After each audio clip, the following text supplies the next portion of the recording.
বন্ধুরা, এই যে দুপুরে রান্নাবান্না দেখাতে চলে এলাম। তা চলো কি কি রান্না করেছি একবার দেখাই তোমাদের। এই দেখো, প্রথমেই হচ্ছে নোটের শাক। নোটের শাকটা রসুন আর শুকনো লঙ্কা ফোড়ন দিয়ে বেশ ভাজা ভাজার মতো করেছি। দেখো দেখতে সুন্দর হয়েছে। নোটের শাকটা খুব ভালো ছিল। আর এখানে উচ্ছে ভাজা করেছি।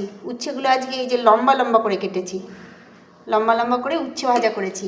আর এখানে করেছি একটু চচ্চড়িটা করেছি আলু দিয়ে, পেঁয়াজ দিয়ে, একটু রসুন ফোড়ন দিয়ে, আর এটা হচ্ছে সাজনে ফুল আছে, সাজনে ফুল দিয়ে আলু দিয়ে পেঁয়াজ দিয়ে একটু চচ্চড়ি মতো করেছি।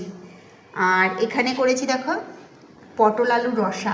দেখো পটল আলুর রসা করেছি, সাজনে ফুলের চচ্চড়ি করেছি, নোটের শাক করেছি, আর এটা উচ্ছে ভাজা করেছি। আর এই যে সকালের একটু আলুর চচ্চড়ি আছে, সকালে একটু আলু চচ্চড়ি আছে। আর এখানে আছে কালকের একটু তরকারি, একটু এঁচোড় আছে। আমি আজকে কী করেছি জানো, একটু এঁচোড় ছিল, এটা কালকেরও বলা ভুল কথা, এটা পরশু দিনকার। একটু এঁচোড় ছিল, একটু মাছের ঝোল ছিল। তা মাছের ঝোলে মাছ ছিল না, দিয়ে এঁচোড়টার মধ্যেই মাছের ঝোলটা দিয়ে একদম গরম করে ফুটিয়ে থুইছি। আর এই যে একটু ডাল শুকনো, ব্যাস এইটা হচ্ছে কালকে বাসি, এই দুটো বাসি। আর এইগুলো আজকে রান্না। আর এই যে চলো, এই দেখো ভাত ফুটিতেছে আমার, এই যে টকবক করে ভাত ফুটিতেছে। তা এই হচ্ছে বন্ধুরা আজকে আমার দুপুরের লাঞ্চ মেনু। তো ভালো লাগলে অবশ্যই লাইক কমেন্টস করো। টাটা।